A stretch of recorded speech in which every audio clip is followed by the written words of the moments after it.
ভিডিওটিতে ক্লিক করার জন্য আপনাদেরকে জানাই অসংখ্য ধন্যবাদ। আপনারা দেখছেন আপনাদের প্রিয় ইউটিউব চ্যানেল ওয়াও 007। তো ফ্রেন্ডস, সবাই কেমন আছেন? নিশ্চয়ই খুব ভালো আছেন। ইতিমধ্যেই ডিএ নিয়ে বড় আপডেট।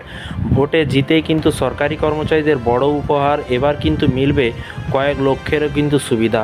7ই জুন নিউজটি প্রকাশিত হয়েছে, দেখতেই পাচ্ছেন একটি আর্টিকেলে নিউজটি প্রকাশিত হয়েছে। কি বলা হয়েছে সমস্ত কিছু বিস্তারিত আলোচনা করব, ভিডিওটি সম্পূর্ণ দেখবেন। চ্যানেলে যারা এই ভিডিওটি প্রথম দেখছেন অবশ্যই চ্যানেলটিকে সাবস্ক্রাইব করে পাশে থাকা বেল আইকনটিতে প্রেস করে রাখতে ভুলবেন না। দেখতেই পাচ্ছেন এখানে বলা হয়েছে ভোট শেষ হতেই ফের কিন্তু কেন্দ্রীয় সরকারি কর্মচারীদের জন্য বিরাট খবর।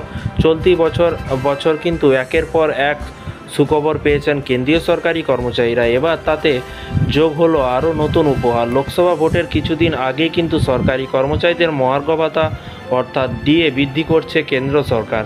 তারপরে দেখুন এখানে বলা হয়েছে এবার গ্র্যাচুইটি নিয়ে বড় আপডেট। প্রসঙ্গত কিছুদিন আগেই ফের এক দফায় 4% হারে ডিএ বৃদ্ধি করা হয়েছে। আগে কিন্তু 46% হারে ডিএ পেতেন কেন্দ্রীয় সরকারি কর্মচারীরা, বর্তমানে তা প্রসঙ্গত কিছুদিন আগে কিন্তু ফের এক দফায় 4% হারে ডিএ কিন্তু বৃদ্ধি করা হয়েছে। আগে 46% হারে ডিএ পেতেন কেন্দ্রীয় সরকারি কর্মচারীরা, বর্তমানে তা বৃদ্ধি পেয়ে 50%-এ পৌঁছেছে। ওইদিকে মহার্ঘ ভাতার পাশাপাশি সাম্প্রতিক একাধিক আরও কিন্তু অন্যান্য ভাতাও কিন্তু বৃদ্ধি করেছে কেন্দ্রীয় সরকার। কর্মীদের 6 ধরনের ভাতা বৃদ্ধি করা হয়েছে এই কিছুদিন আগেই।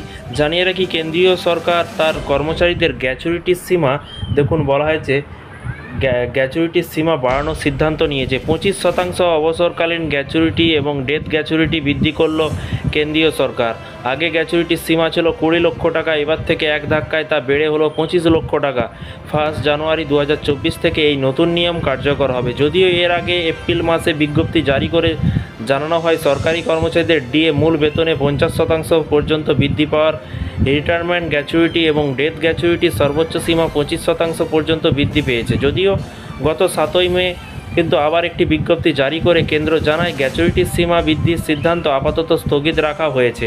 এরই পাশাপাশি দেখুন বিজ্ঞপ্তি জারি করে ইপিএফও জানিয়ে দেয় আপাতত গ্র্যাচুইটির সীমা বৃদ্ধির যে সিদ্ধান্ত স্থগিত রাখা হচ্ছে এর পেছনে কোনো কারণ উল্লেখ করেনি সরকার। কিন্তু এখন এটা স্পষ্ট যে কেন্দ্রীয় সরকারি কর্মচারীদের জন্য অবসরকালীন গ্র্যাচুইটি এবং ডেথ গ্র্যাচুইটি সর্বোচ্চ সীমা হবে কিন্তু 25 লক্ষ টাকা করা হচ্ছে। তো ফ্রেন্ডস, বিষয়টি বুঝতে পারছেন, গ্র্যাচুইটি কিন্তু বৃদ্ধি করছে কেন্দ্রীয় সরকারি কর্মচারীদের।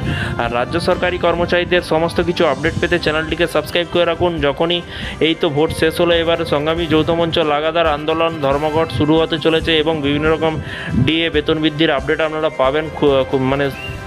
যেহেতু তৃণমূল সরকার জিতেছে তার জন্য কিন্তু মাননীয় মুখ্যমন্ত্রী হয়তো রাজ্য সরকারি কর্মচারী, স্থায়ী অস্থায়ী চুক্তিভিত্তিক কর্মচারীদের ডিএ বেতন বৃদ্ধি করতে পারে। তো দেখা যাক, যখনই নতুন আপডেট আসবে অবশ্যই আপনাদেরকে ভিডিওর মাধ্যমে জানানো হবে। চ্যানেলটিকে ফলো করবেন, চ্যানেলটিকে সাবস্ক্রাইব করে রাখুন পরবর্তী নতুন আপডেটটি পাওয়ার জন্য। ভালো থাকবেন, সুস্থ থাকবেন এবং আপনাদের কোনো মতামত থাকলে নিচে কমেন্ট বক্সে কমেন্ট করে জানাতে ভুলবেন না। ভালো থাকবেন, সুস্থ থাকবেন এবং নিজের খেয়াল রাখবেন। Thank you.